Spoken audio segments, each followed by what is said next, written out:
오늘 하나님께서 주신 말씀 요한복음 7장 1절에서 9절 말씀입니다. 요한복음 7장 1절에서 9절 말씀 찾아서 다 같이 1절부터 9절까지 함께 읽도록 하겠습니다.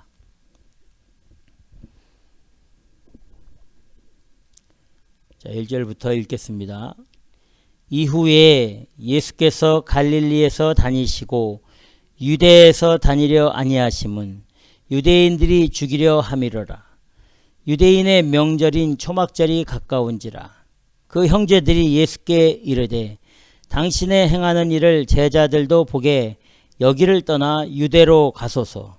스스로 나타나기를 구하면서 묻혀서 일하는 사람이 없나니 이 일을 행하려 하거든 자신을 세상에 나타내소서 하니 이는 그 형제들이라도 예수를 믿지 아니함이로라.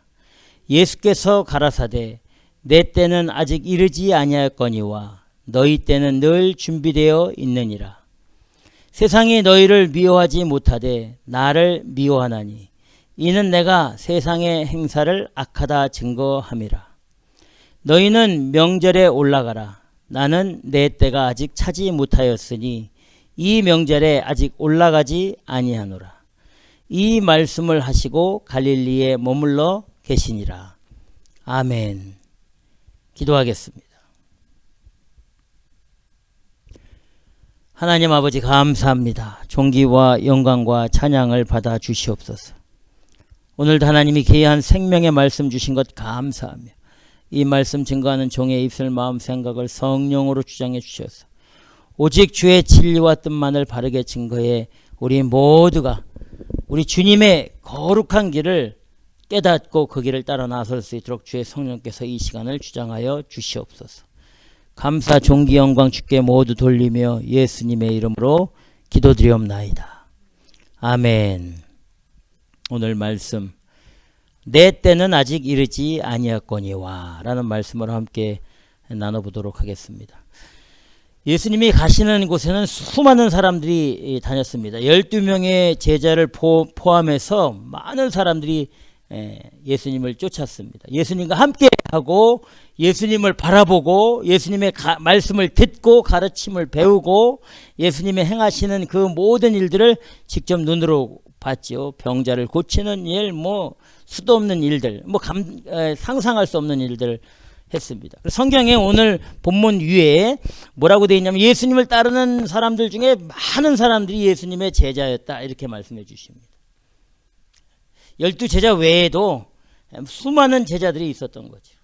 예수님을 믿는다고 하는 사람들입니다. 따르고 쫓고 의지하는 사람들. 그런데 우리 예수님께서 그런 사람들에게 뭐라고 얘기하냐면 쉽게 말하면 제자들이죠. 여기 그 사람들 많은 사람들을 제자라고 되어 있으니까 14절에 뭐라고 말씀해 주시냐면 너희 중에 믿지 아니하는 자들이 있느니라 이렇게 말씀하시는 겁니다. 지금 너희들이 나를 믿고 있다고 하지만 너희 중에 나를 믿지 않는 사람들이 있다는 겁니다. 믿지 않는 사람들.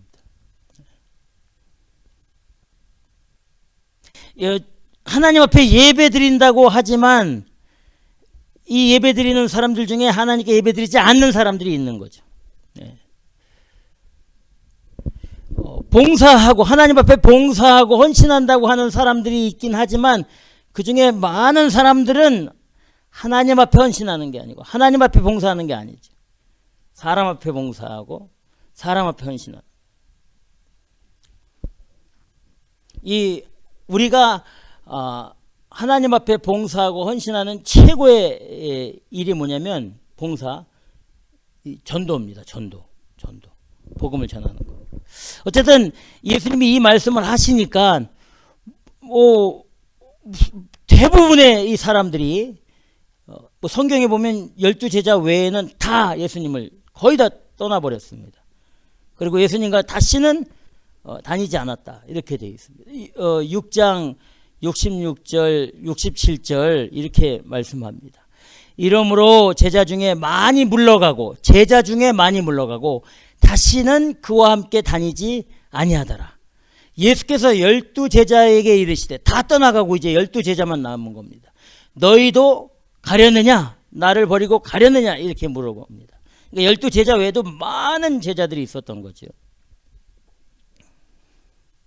다 거의 대부분 떠나버립니다. 그러니까 예수님께서 조금 이 강력한 메시지를 던지고, 또 예수님께서 자기네, 그러니까 유대인들이 생각하는 이 신앙 개념, 그러니까 구약의 사고에 완전히 젖어 있는 이 개념에 그런 믿음의 이 기준을 가지고 있는 사람들에게 예수님이 어떤 아주 신학적인, 뭐 구약과 신약은 완전히 이 패턴이 다르니까, 이거 쉽게 말해서 내가 하나님이다 뭐 이렇게 말씀하시니까, 내가 생명의 떡이다.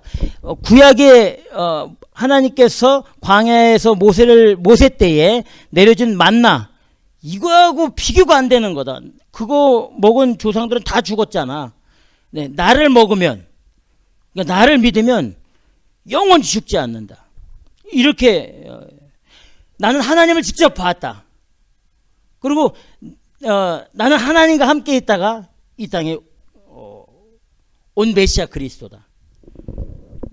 유대인들 유대 교육을 받은, 율법의 기준으로 유대 교육을 받은 사람들의 그 신앙관에 예수님이 하신 말씀, 이건 뭐 받아들일 수가 없는 겁니다. 받아들일 수 없는. 그런 말씀하지 좀, 그러니까 예수님이 기적을 베풀고 어떤 치유를 하시고 또 고쳐주시고 막 은혜롭게 먹여주시고 막 이런 거 할 때는 수많은 사람들이 따라다녔어요. 예.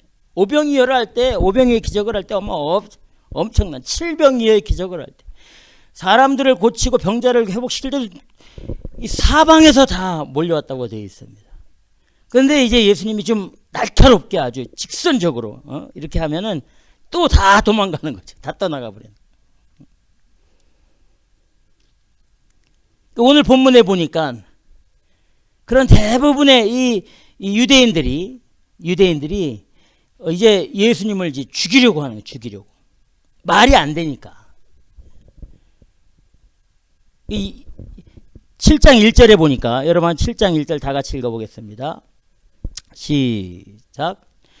이후에 예수께서 갈릴리에 다니시고 유대에서 다니려 아니하심은 유대인들이 죽이려 함이더라. 아멘. 그러니까 주로 갈릴리에서 활동하셨는데, 그 이유는 유대인들이 어떻게 하면 예수님을 죽일 수 있을까, 이렇게 계획했기 때문입니다. 그 결정적인 이유가 뭡니까? 왜 이렇게 이 유대인들이 예수님을 아주 죽이려고 이렇게 했을까요? 그 결정적인 사건이 우리 앞에서 우리가 살펴본 요한복음 5장에 나오는 사건입니다. 그 베데스다 연못에서 38년 동안 병자의 삶을 살았던 사람, 이 사람을 고치잖아요. 고쳐주는 역사가 일어나죠. 그렇죠? 아무도 그 사람을 거들떠 보지 않았습니다. 뭐 가진 게 없으니까, 힘도 없고 아는 사람도 없으니까. 마침 예수님을 만났을 때 이 병자가 예수님의 기적적인 그 능력으로, 큰 능력으로 깨끗하게 고침을 받지 않습니까? 근데 그날이 마침 안식일이에요. 안식일. 성경에 보면 요한복음 5장 9절 10절에 이렇게 말합니다. 자, 요한복음 5장 9절 우리 읽어보겠습니다. 그 사람이 곧 나아서 자리를 들고 걸어가니라. 이 날은 안식일이니 유대인들이 병 나은 사람에게 이르되, 안식일인데 네가 자리를 들고 가는 것이 옳지 아니하니라. 이렇게 말하는 겁니다. 근데 여기 아주 중요한 게 뭐있냐면 지금 병에 걸려서 정말 고생한 사람 아닙니까? 이 사람이 예수님을 만나서 38년 만에 깨끗하게 치유되었는데 이 사람이 자기 자리를 들고 이제 걸어가는 것, 이게 죄라는 겁니다. 이게 죄라는 거예요. 이게 10절에 그렇게 돼 있지 않습니까? 유대인들이 병 나은 사람에게 이르되 안식일인데 네가 자리를 들고 가는 것이 옳지 않다, 이렇게 말하고 있지 않습니까? 그게 무슨 미닝이 있을까요? 네가 자리를 들고 걸어가는 것이 옳지 않다. 넌 병자야. 그러니까 그대로 있어야 된다는 거예요. 안식일에는. 네? 이게 율법 사고예요. 이게 율법. 무시무시한 거죠. 무시무시한 거. 이게 형식주의, 어떤 제도, 어떤 절차, 이게 무시무시한 거예요. 너는 병 나오면 안 된다는 거야. 병 나오면. 이게 그런 의미가 있고, 두 번째 의미는 어떤 의미가 있냐면, 네가 지금 38년 동안 앉아 있었는데 네가 일어나게 된 동기가 누군가 너를 고치기 위해서 일을 했기 때문에 그렇다는 거예요. 무서운 거예요. 그러니까 안식일에는 사람이 죽어도 고치면 안 된다는 거예요. 율법에 그렇게 안식일은 아무것도 하면 안 된다, 이렇게 돼 있어요. 10절에, 그러니까 10계명에 4계명이 그렇잖아요. 네 번째 계명이 그렇잖아요. 안식일을 거룩하게 지켜라. 절대 아무것도 해서는 안 되는 거야. 아무것도 해서는. 근데 네가 아팠기 때문에, 네가 뭔가를 누구에게 부탁을 했기 때문에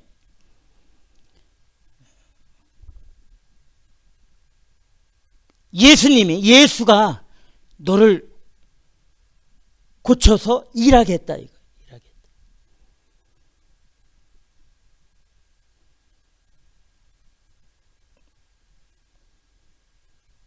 참 무서운 거죠. 그런데 이렇게 지금 안식일에 병 고침을 받아서 회복된 이 사람을 보고 지금 너 고침받으면 안 돼. 그냥 병자로 있어야 돼. 네가 만약에 안식일 날 고침을 받고 치유되면 너는 율법을 어긴 거야. 이렇게 말하는 유대인들은 사실 사람 앞에서는 굉장히 이 율법을 잘 지키고 거룩하고 깨끗하고 또 열심히 있고 신실하게 보였지만 그 사람들 보지 않는 곳에서는 훨씬 더 율법을 어기고 아주 뭐랄까, 아주 교묘하게 율법을 어기면서 생활을 했어요. 자기에게 어떤 일이 일어나면 안식일이라고 할지라도 그 일을 해결하기 위해서 행동하고 일했던 거죠. 한 번은 예수님께서 안식일에 회당에 들어가셨는데 유대인들이 예수님이 들어온다는 걸 소식을 듣고 예수님을 걸려고, 이제 그러니까 정지하려고 그 회당 안에 손이 비틀리는 손 마른 사람을 다 데려다 놓은 겁니다.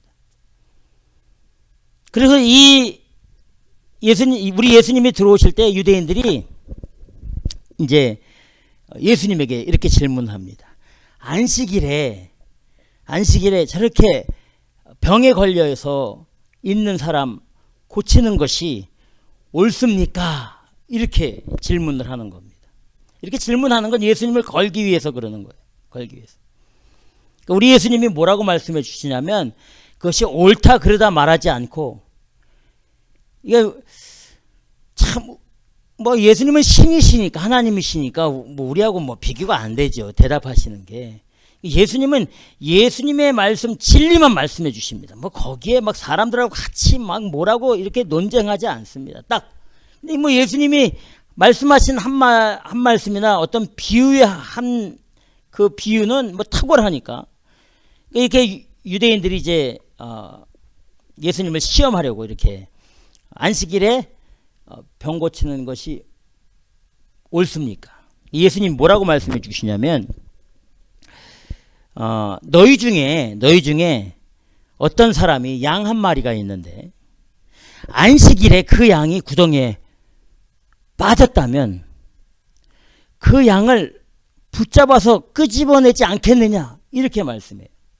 이 말은 뭐냐면 너희들 사실 솔직히 말해, 니네 지금 안식일에 병 고치면 안 된다고 하면서 니네는 안식일날 니네 집 앞에 있는 소중한 거를 잃어버렸다던가 어떤 짐승 한 마리가 어떤 구덩이에 빠졌다던가 하면 니네 다 꺼냈잖아, 이렇게 말씀하시는 거 똑같은 거예요.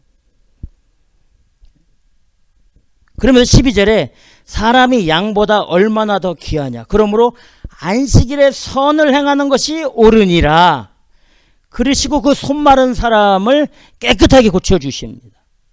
자, 이게 무슨 말씀을 하시냐면 양 한 마리도 너희들은 안식일에 구하려고 애쓰는데 안식일에 선을 행하는 것, 사람을 회복시키고 사람을 살리는 일이 양 한 마리보다 훨씬 중요한 거 아니냐, 이렇게 말씀해 주시는 거예요. 그러니까 안식일에 쓸데없는 일 하면 안 되죠. 안식일에 거룩하게 지켜야 됩니다. 그런데 예외가 있는 거예요. 어떤 일이냐면 생명을 회복시키고 생명을 살리는 일에는 예외 없이 그 길로 나가야 되는 거예요. 안식일이라 할지라도, 어떤 날이라고 할지라도. 구약의 이 중심을 가지고 있는 유대인들은 안식일을 엄청나게 소중하게 여겼어. 아까 말씀드렸잖아요. 병 고쳐서 걸어다니는 사람한테 넌 율법을 어겼어 하고 정죄할 정도니까 대단하죠.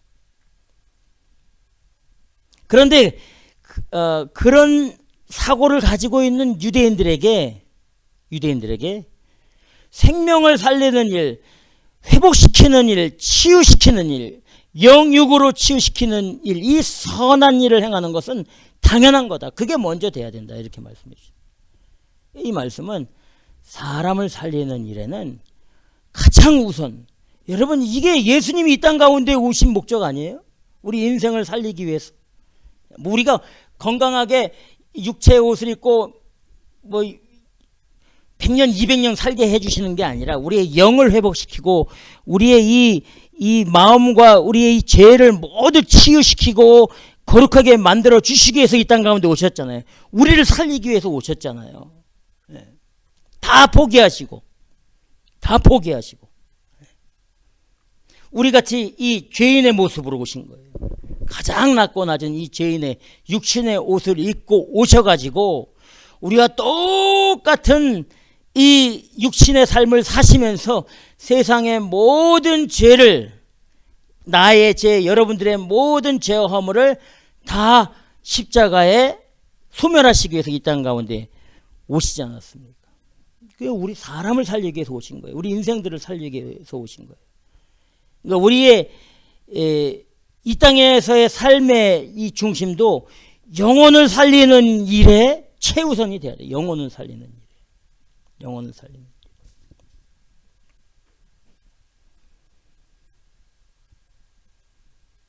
그 우리 예수님에 대해서 이제 안식일날 그런 병자들 고치는 걸 보고 죽이고자 했던 겁니다. 죽이고자. 요한복음 5장 16절서부터 18절, 그러니까 16절 18절에 읽어보면 이렇게 되어 있습니다.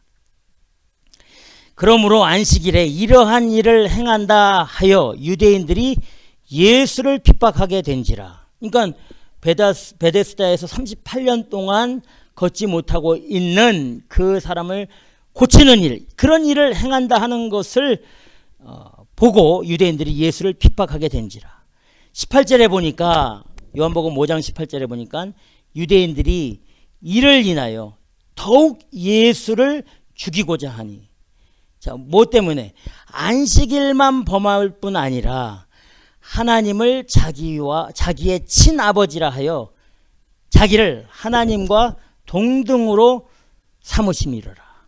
두 가지 이유입니다. 안식일을 범한 것, 그리고 두 번째는 하나님과 예수 자신이 똑같다, 동등하다. 이 두 가지 이유 때문에 예수님을 죽이려고 한 겁니다. 이 사건 이후로부터 유대인들이 아주 시간만 되면, 기회만 되면 예수님을 어떻게든지 걸고 어떻게든지 고소하고 어떻게든지 죽이려고 이제 발벗고 나서게 된 겁니다.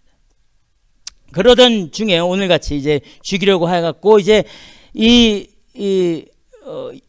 예수님이 왜 갈릴리에 머물러 계셨는가를 이제 말씀해 주시고 있는 거. 7장 1절의 배경이 이제 그런 겁니다.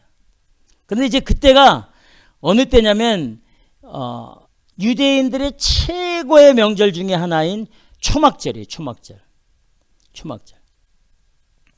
이 초막절은 어떤 절기냐면, 이게 유대인들이 지키는 3대 아주 명절이 있습니다. 첫 번째는 우리가 알고 있는 유월절. 아주 3대 명절 중에서도 최고의 명절이에요. 유월절은 어떤 명절입니까? 패스오버 해가지고 애굽에서의 430년간의 그 종살이를 완전히 청산시키고 장자의 죽음, 모든 생명체의 장자의 죽음을 애굽에 내리면서 그 어린 양의 피를 문설주와 문지방에 쫙 바르는, 말씀에 순종해서 바른 어린 양의 피를 바른 그 집에는 죽음이 임하지 않고 죽음이 넘어갔다. 이게 유월절입니다. 어린 양의 피. 그래서 그 사건을 계기로 이스라엘 250만 명이 애굽에서 빠져나와서 출애굽을 하는 엄청난 역사가 일어난 거죠. 그게 유월절입니다.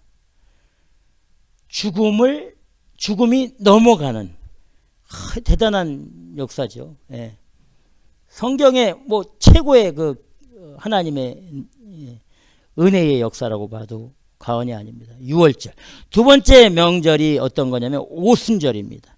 오순절은 어떤 77절 맥추절이라고 하는데, 수확의 기쁨, 수확. 하나님이 주신 그 수확, 물질의 기쁨과 감사의 고백으로 지키는 것이 오순절이에요. 오순절. 하나님이 주신 최고 선물, 이런 의미가 있습니다. 그렇죠? 이게 오순절, 77절 맥추절이라고 해요. 이게 왜 의미가 있냐면 신약에서 이 오순절은 성령이 강림한 날이에요. 그러니까 구약의 오순절은 하나님이 주신 최고의 선물, 최고의 은혜, 이것에 감사한 거거든요. 그러니까 최고의 선물이 뭐예요? 신약에서 성령의 임하심이야. 성령의 임하심. 예. 성령의 강림하심이에요. 성령의 강림하심. 엄청난 거잖아요. 그때 어떤 일이 벌어졌어요? 예. 어떤 일이 벌어졌어요?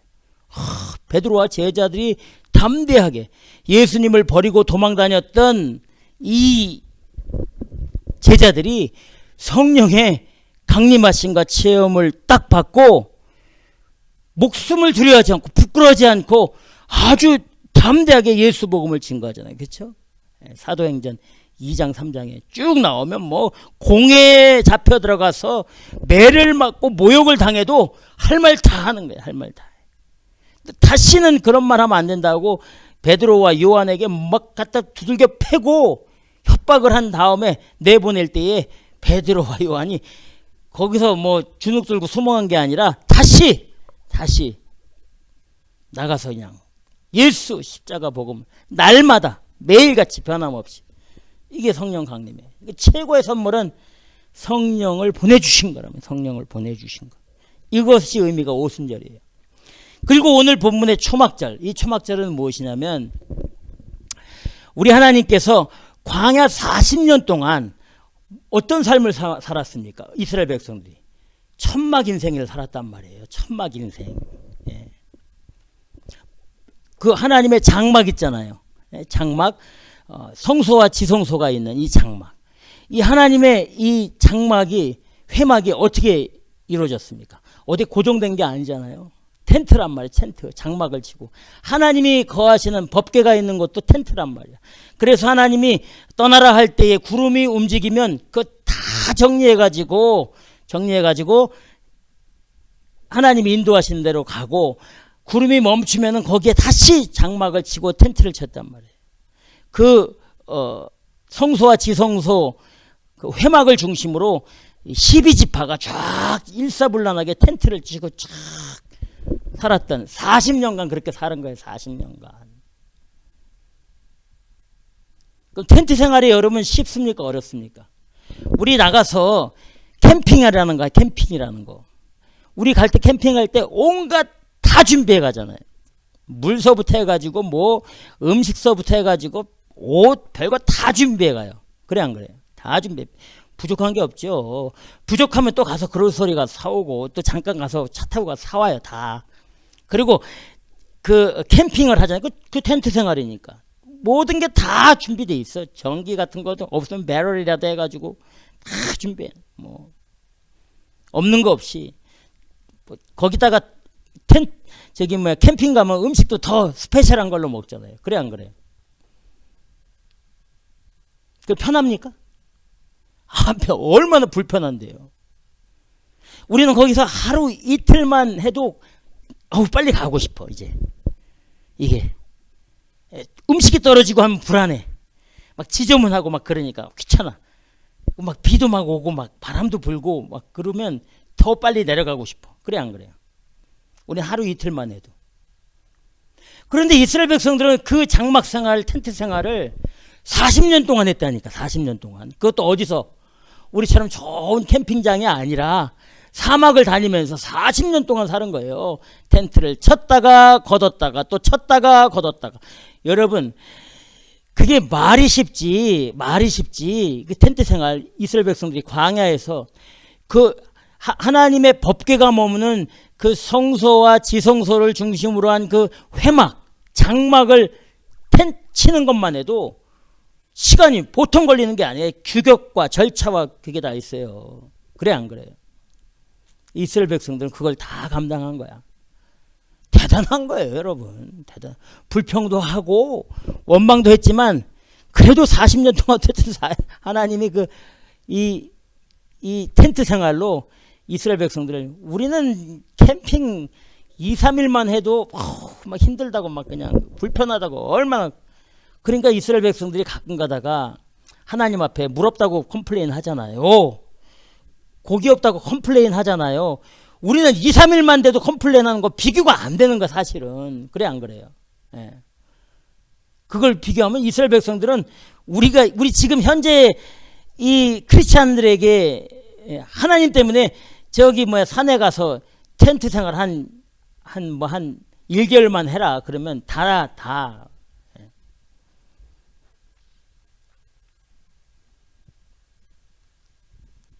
어쨌든 그런 삶이 초막 삶이란 말이에요.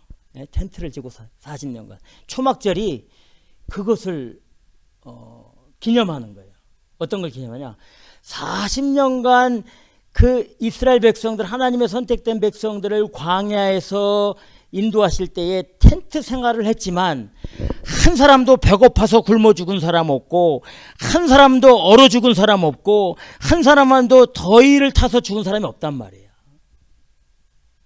하나님의 보호와 또 지켜주심과 인도하심에 감사하는 삶을 기념하는 절기가 초막절이란 말이에요. 초막절. 그래서 이스라엘 백성들이, 지금도 유대인들이 이 절기 때에는 이 텐트를 쳐요.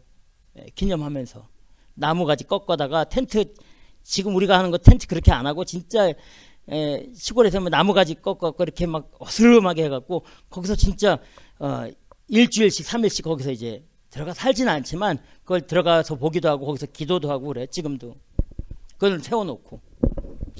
그만큼 이스라엘 백성들에게는 이 초막절이 중요한 거예요. 초막절. 그러니까 6월절, 그 다음에 오순절, 그 다음에 초막절은 다 뭐하고 관계 있는 겁니까? 뭐가 관계 있어요? 구원과 관계 있는, 직접적으로 구원과 관계 있는 겁니다. 아주 중요한 절기. 그러니까 이 절기 3대 명절, 이 명절 때에는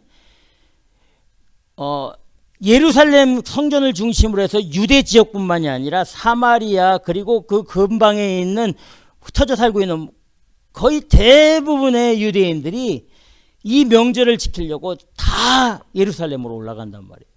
그러니까 예루살렘에 막 사람이 막 인산인해를 이루는 거예요. 인산인해를 이뤄. 근데 왜 이 말을 여기 성경에서 해놨냐면 7장 2절에 유대인의 명절인 초막절이 가까운지라. 자, 이때 무슨 일이 일어나야 되냐면 그때 예수님의 형제들이 뭐라고 말하냐면 7장 3절을 읽어보겠습니다. 7장 3절 시작. 그 형제들이 예수께 이르되 당신의 행하는 일을 제자들도 보게 여기를 떠나 유대로 가소서. 이렇게 말하는 겁니다. 여기 갈릴리를 떠나서 어디로 가라는 겁니까? 예루살렘으로 올라가라는 겁니다. 왜 올라가라고 할까요? 초막절이 가까웠기 때문에. 당신이 진짜 메시아 그리스도라고 그렇게 말하고 있고 당신이 진짜 메시아 그리스도면 지금 이참에 유대인들이 왕창 다 모여있는 그 예루살렘에 올라가서 진짜 내가 메시아이고 내가 그리스도인 것을 보여줘야 되지 않겠느냐 이렇게 말하는 겁니다. 그 증거가 7장 3절에 나와 있는 거예요. 7장 3절. 자, 7장 3절 다 같이 읽어보겠습니다. 시작. 스스로 나타내기를 구하면서 묻혀서 일하는 사람이 없나니 이 일을 행하려 하거든 자신을 세상에 나타내소서 하니. 아멘. 이 이유입니다. 제자들이 예수님을 초막절 사람들이 이 성지순례로 다 모여오는 그 초막절에 예루살렘으로 올라가라는 이유가 이겁니다. 메시아 그리스도면 사람들에게 나타나야 되는 거예요. 그러니까 구약의 메시아가 아니에요. 구약의 메시아가. 구약의 메시아가는 뭐냐면 천군 천마를 가지고 이스라엘을 해방시키는 그런 메시아를 말하는 거예요. 그러니까 하나님께서 애굽의 권세에서 이스라엘 민족 250만 명을 아주 권능, 아까 얘기한 것처럼 6월절 10가지 재앙과 그 어린 양 그 6월절과 그리고 초막절을 상징하는 광야 생활과 홍해를 건넜던 그 엄청난 구원의 역사를 일으켰던 것처럼 이 구약 사고에 있는 유대인들은 메시아가 진짜 일어날 때에 예루살렘을 이스라엘을 로마로부터 해방시키는 로마로부터 구원하는 그런 메시아를 가지고 있었어요. 그러니까 당연히 지금 예수님이 당신이 메시아면 사람들에게 나타내야 된다는 겁니다. 유대인들이 다 모이는 예루살렘에서 당신의 권능을 보여줘야 된다는 거예요. 그래서 뭐라고 하냐면 스스로 나타내야 된다. 그 당시에 메시아가 아니 그거예요. 드러나야 되는 거예요. 두 번째는 뭐냐면 묻혀 있으면 안 된단 말이에요. 묻혀 있으면. 지금 왜 그런 얘기 하냐면 예루살렘에 안 올라가고 있으니까 사람들이 죽이려 한다고 피해 다닌 것 같으니까 권능은 있다 그러고 자기가 하나님이라 그러고 또 자기가 메시아 그리스도라고 하는데 형제들이 볼 때는 전혀 그렇게 안 보이거든. 진짜 메시아 그리스도면 묻혀있지 말라는 거야. 피해 다니지 말라는 거야. 예루살렘에 올라가라는 거예요. 유대인들이 그때는 뭐라 그랬어요? 아까 1절에 예수님을 죽이려고 했지만 들어가서 그 죽이려고 하는 그 사람들을 이겨라. 이길 수 있다. 이렇게 말합니다. 그리고 세 번째 메시아관이 뭐냐면 7장 4절 뒤에 보니까 자신을 세상에 나타내소서 이렇게 돼 있잖아요. 그렇죠? 그러니까 그 당시에 메시아가는 뭐냐면 세상에 인정받아야 되는 거예요. 사람들에게 인정받아야 되는 거예요. 이게 진짜 메시아. 그러니까 그 당시에 구약의 유대인들의 메시아가는 그리스도가는 신약의 예수님이 보여주셨던 그런 메시아 그리스도하고는 전혀 다른 거죠. 예. 그러니까 예수님의 제자들이 그렇게 지금 예수님에게 푸시하라는 거예요. 올라가십시오. 올라가야 됩니다. 예. 메시아라고 하면서 이렇게 변방에서 유대인들을 피해서 설설 하지 말고 그 안에 들어가서 그 당신을 대적하는 사람들을 이기고 로마로부터 우리를 구원내고 사람들로부터 인정받고 세상으로부터 인정받는 그런 능력을 보여달라. 이렇게 예수님의 형제들이 말하고 있는 거죠. 예수님을 푸시하는 겁니다. 사실은 이렇게 말하는 이유가 뭐냐면 5절에 보니까 그 형제들이라도 예수를 믿지 아니함이라. 그러니까 믿어서 올라가라는 게 아니라 형제들이니까 당신이 무슨 메시아야. 한번 올라가서 그렇게 해봐. 이렇게 얘기하는 거야. 그러니까 빈정대는 거야. 무슨 말인지 아시겠죠? 형제잖아요. 형제. 형제는 잘 알아요 몰라요 삶을. 잘 알잖아요. 잘 알잖아요. 예. 그러니까 자기 형제 예수로밖에 인간 예수로밖에 보이질 않은 거야. 이게 더 이상도 더 이하도 아니에요. 그래서 자꾸 메시아라고 하니까 하나님의 때에 맞춰서 일하시기 때문에 30년간 참 인생의 그 삶을 살다가 기다렸다가 이 마지막 3년의 공생애에 하나님의 때에 맞춰서 사역하시는 그거를 이해를 못하는 거죠. 만약 우리가 그 시대에 살고 있다면 이해할 수 있겠습니까? 우리 똑같아요. 우린 성경 신구약을 통틀어서 다 연결시켜 줬는데도 믿지 않잖아. 믿는 척하는 사람들이 많이 있죠. 그러니까 완전히 다르죠. 구약의 이 배경을 가지고 있는 메시아. 그러니까 구약의 배경을 가지고 있는 사람들, 그 훈련을 받고 그 배경을 가지고 있는 사람들이 보는 예수님. 예수님이 이 땅에 오신 실질적인 목적. 자, 그러면 예수님이 예루살렘 유대에서 어떤 일을 하기 위해서 오셨냐 이거예요.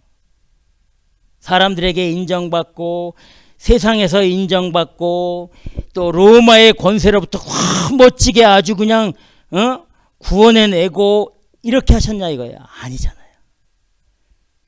아니란 말이에요. 어떻게 하셨냐? 어떻게? 십자가에 죽으시기 위해서 오신 거예요. 십자가에 죽으시기 위해서. 그러니까 우리를 구원하시되 십자가에 죽으시기 위해서 예수님이 힘없이 정말 바보같이 어떻게 보면 십자가에 피 흘려 죽으시는 것이 메시아 사역이고 그리스도 사역이고 죄인들을 구원할 수 있는 유일한 길이라는 이 사실을 전혀 모르는 거죠. 그러니까 유대인들이 생각하는 메시아와 예수님, 메시아이신 그리스도이신 예수님의 그게 완전히 다른 거예요. 완전히 다른 거예요. 예수님은 이 땅 가운데 죽으시기 위해서 오신 거예요. 흠이 환영하고 막 최고의 왕으로 오셨는데 그 최고의 왕은 바보처럼 십자가에 죽으시는 왕이란 말이에요. 이게 유대인들이 절대 받아들일 수 없는 이사야에 이미 그런 걸 다 말씀해 주셨잖아요. 세상을 구원할 그 메시아 그리스도가 어떤 분이신지. 그는 멸시를 받아서 사람에게 실어 버린 바 되었으며 간고를 많이 겪었으며 질고를 아는 자라. 마치 사람들의 얼굴을 가리우고 보지 않음을 받은 자 같아서 멸시를 당하였고 우리도 그를 귀히 여기지 아니하였노라. 예수께서 곤욕을 당하여 괴로울 때에도 그 입을 열지 아니하였으며 마치 도수장으로 끌려가는 어린 양과 털 깎는 자 앞에 잠잠한 양같이 그 입을 열지 아니하였느니라. 이게 메시아다.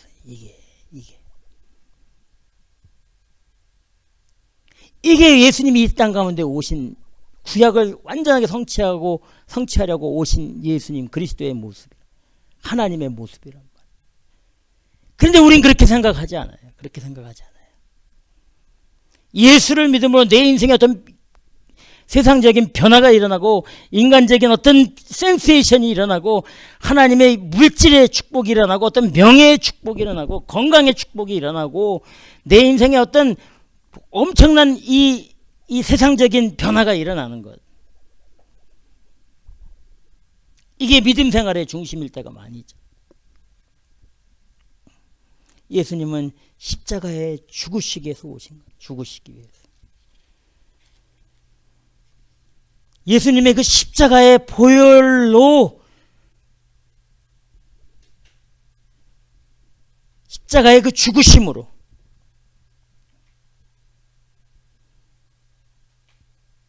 그 그리스도가 죽어야 된다는, 십자가에 매달려 피 흘려 죽어야 된다는, 이게 말이 안 돼요.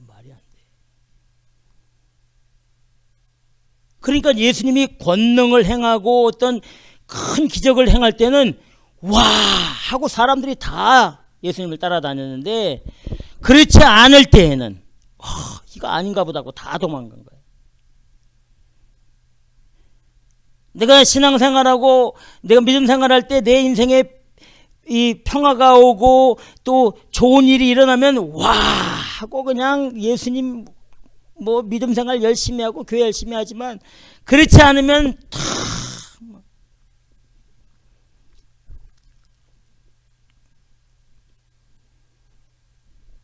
우리가 그리스도 안에서 그의 은혜의 풍성함을 따라 그의 피로 말미암아 구속 곧 죄사함을 받았으니, 예수님이 피 흘려 죽으심으로 우리가 구속된 거예요. 그걸 위해서 오신 거예요. 절대 잊어버리면 안 됩니다.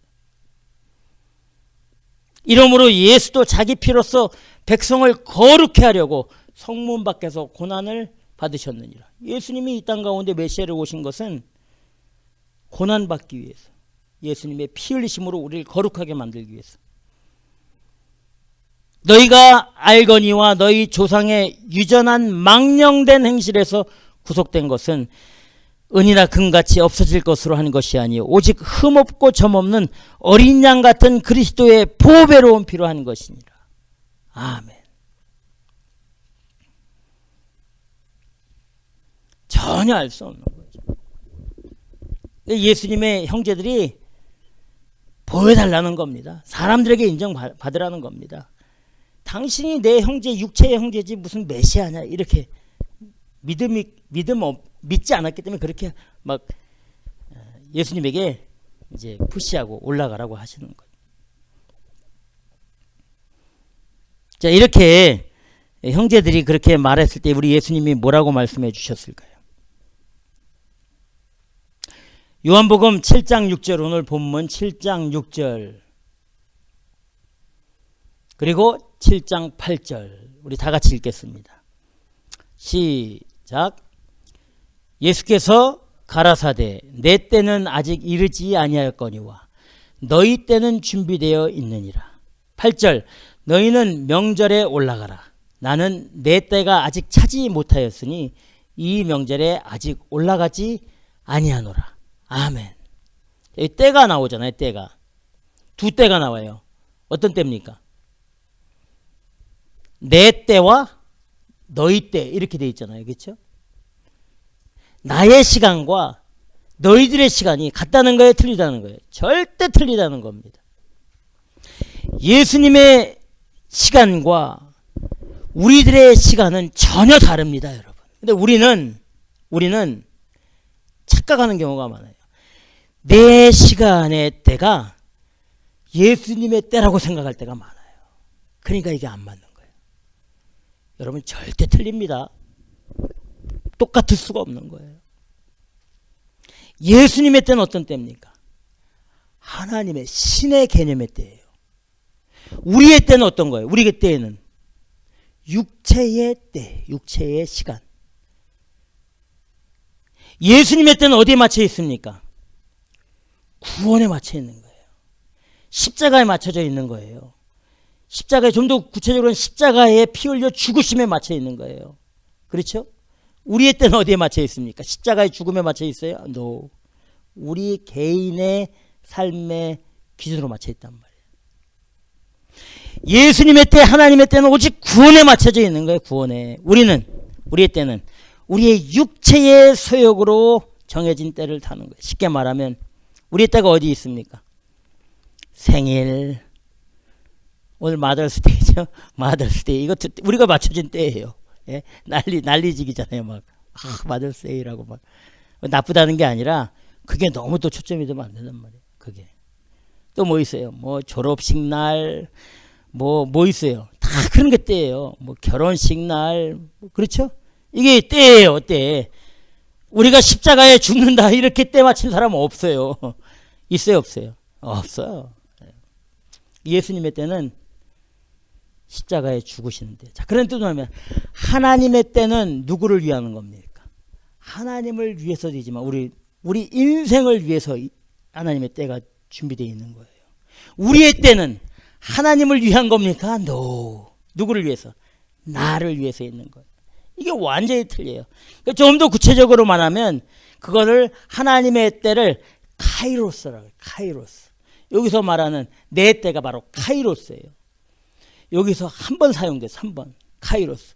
두 번째 우리의 때를 크로노스라고 그래요. 크로노스. 완전히 다른 거예요. 완전히.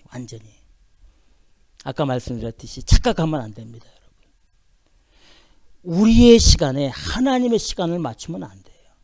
우리가 하나님의 시간에 맞춰야만 되는 거예요. 이게 근데 쉽지 않죠. 타이밍이 절묘해야 돼요.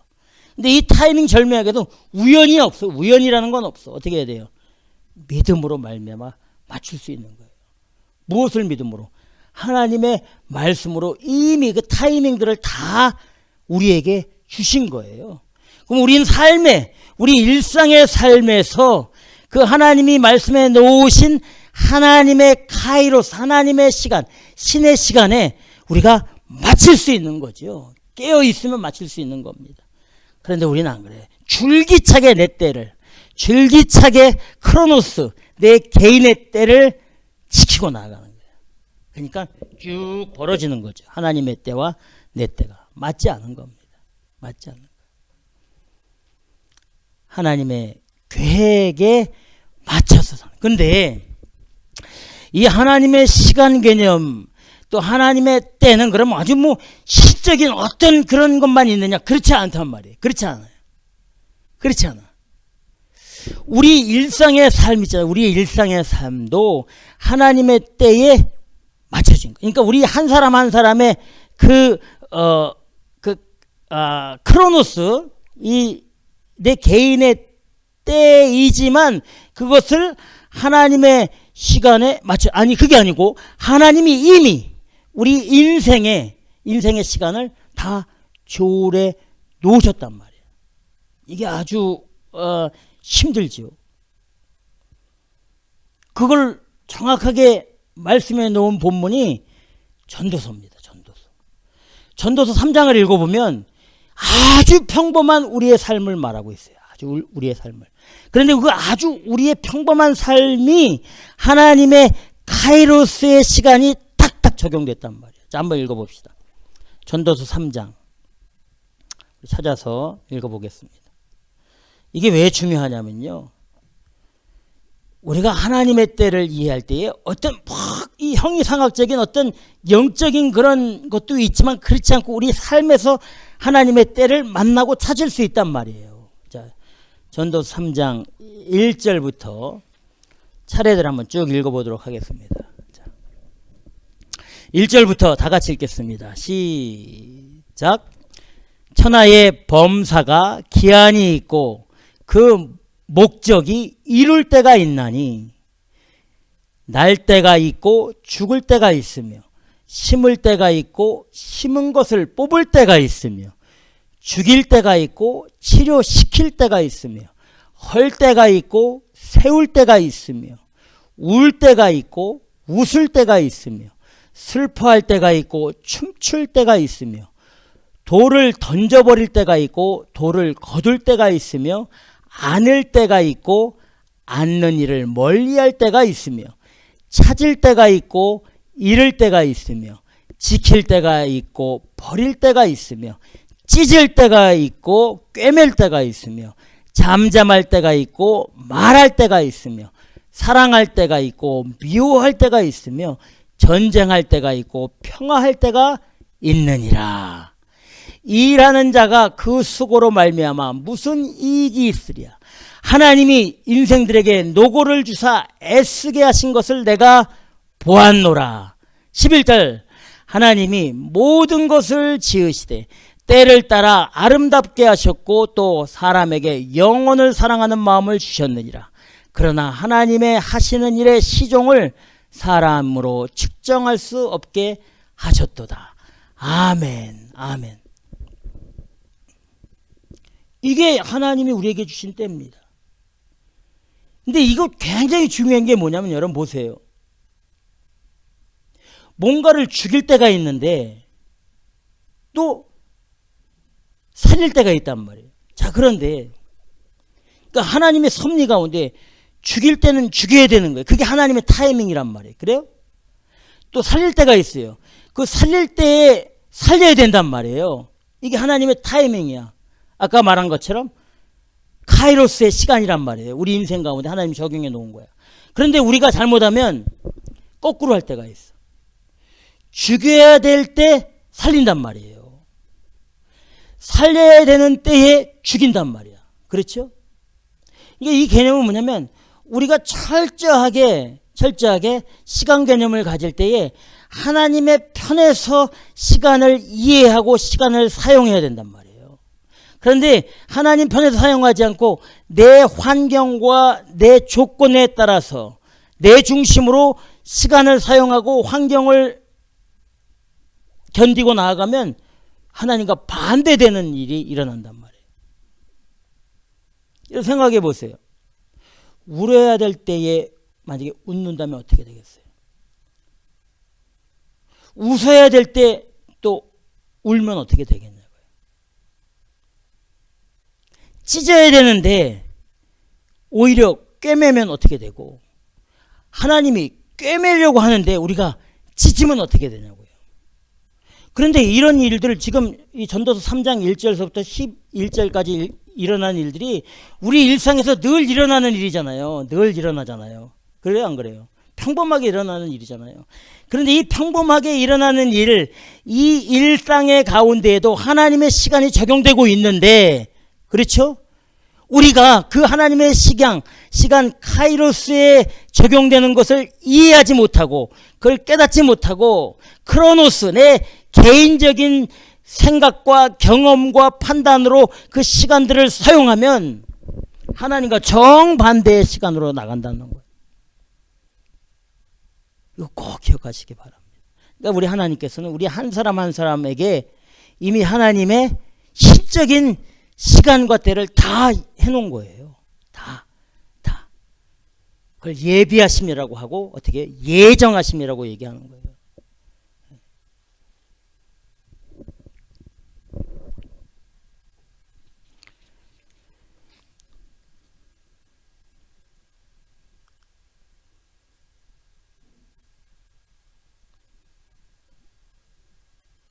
우리가 이 삶을 살면서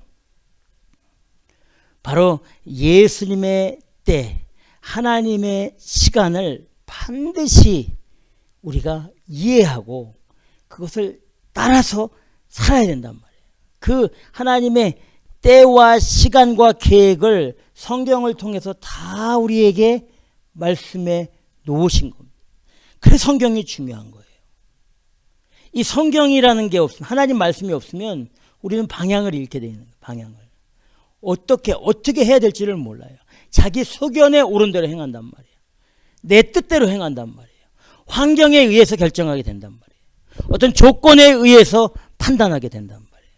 세상의 기준으로 어떤 육체적인 그런 조건에 따라서 결정하고 나간단 말이에요. 그럼 하나님의 방법과 전혀 틀리는 거죠. 하나님의 방법과 전혀 틀리는 거예요. 지금 예수님께서 말씀해 주시고 있지 않습니까? 내 때는 아직 이르지 아니하였는데 너희 때는 준비되어 있다. 이 말은 뭐냐면 나는 지금 아직 초막절을 지내려고 예루살렘에 올라갈 계획이 아직 없다. 내 때가 아니다. 그런데 너희 때는 준비되어 있다는 건 뭐예요? 이미 너희는 초막절 언제 다 올라가야 된다고 준비되어 있잖아. 그러니까 니네 올라가려면 올라가 이거예요. 어차피 니는 내 말 안 듣고 올라갈 거니까 가라 이거예요. 나는 너희들에 의해서 움직이는 그런 존재가 아니다 이 말이에요. 세상의 기준으로 움직이는 존재가 아니라는 거예요. 우리 예수 맞습니까? 안 맞습니까? 맞지요. 전혀 다르요 우리랑. 성경을 보면 다 나와 있잖아요. 전혀 다르단 말이에요. 정말 중요한 메시지입니다. 우리 개인의 이 시간과 우리 개인의 그 때에 맞추는 삶이 아니라 예수님의 때, 하나님의 시간 개념에 맞춰 사는 것. 그러면 내가 지금 내 인생이 찢겨져 있는데 우리가 이 내 인생에 찢겨져 있는 그 환경을 내 스스로 내 시간에 맞춰 빨리빨리 꼬매려고 하는 게 좋을 수도 있지만 하나님은 그 찢겨진 채로 더 있기를 원하실 때도 있단 말이에요. 우리는 찢겨져 가지고 이거 어떻게 회복되나 한숨 쉬고 있을 때 하나님이 지금 우리를 꿰매려고 하실 때 그런 찬스가 있단 말이에요. 근데 하나님이 꿰매려고 하고 있는데 상처를 아물게 하려고 하는데 우리가 찢겨진 채로 낙심하고 좌절하고 있고 하나님을 의지하지 않으면 그 상처가 어떻게 해요? 아물고 찢겨지지 않지요. 우리가 거부하기 때문에. 그래 안 그래요? 아주 힘든 말이에요. 하나님의 때를 찾아서 나가. 그 성경을 깊이 읽고 하나님이 나에게 내 인생에 어떻게 말씀해 주시고 어떻게 예비해 주시고 어떻게 준비하고 계신가를 찾아서 그 길로 나아가는 것이 우리가 사는 길이라는 사실을 꼭 믿고 나가시길 주님의 이름으로 축원합니다. 그게 진짜 중요한 거예요. 진짜. 깨어있지 않으면 말씀에 의지하지 않으면 전혀 알지 못하는 찾을 수도 없고 확인할 길도 없게 되는 겁니다. 어떤 인간적인 학식이나 어떤 경험이나 어떤 그런 좋은 백그라운드로 하나님의 뜻을 하나님의 시간을 절대 볼 수 없습니다. 인간적인 것으로는 어떤 물질적인 어떤 조건적인 것으로는 하나님의 시간 예수님의 그 시간과 방법을 전혀 알 수 없습니다. 영적으로 깨우고 말씀에 의지해서 기도하면서 차근차근히 준비하고 나아갈 때 나를 드러내지 말고 보이지 않는 곳에서 다른 사람들이 묻혀 있다고 하고 왜 그렇게 묻혀 있느냐? 세상의 이름을 날리고 세상에 성공을 하고 또 사람들에게 인정받는 그 일로 가야지 왜 그렇게 보이지 않게 그냥 그렇게 힘들게 그렇게 사역하느냐? 그렇게 힘들게 신앙생활 하느냐? 아니요. 그게 예수님을 따르는 길입니다. 사람에게 인정받고 세상에게 인정받는 그 순간서부터 우리는 예수님이 가셨던 그 메시아의 길로 반대되는 길로 가는 거예요. 사람들이 우르르 좋다고 다 모여들고 다 그게 옳다고 할 때에 예수님은 거기를 안 가셨어요. 그 사람들이 가라고 할 때 안 가셨어요. 예수님의 때가 아니기 때문에 우리는 다 가잖아요. 사람들이 거기가 좋다, 그게 최고다 막 그러면 그 길로 다 모여들잖아요. 근데 거기엔 예수님이 없는 거죠. 거긴 십자가가 없는 겁니다. 예수님의 보혈의 은혜가 거긴 없는 거예요. 이스라엘 백성들이 유대인들이 바로 그런 명절을 지켰단 말이에요. 그런 명절.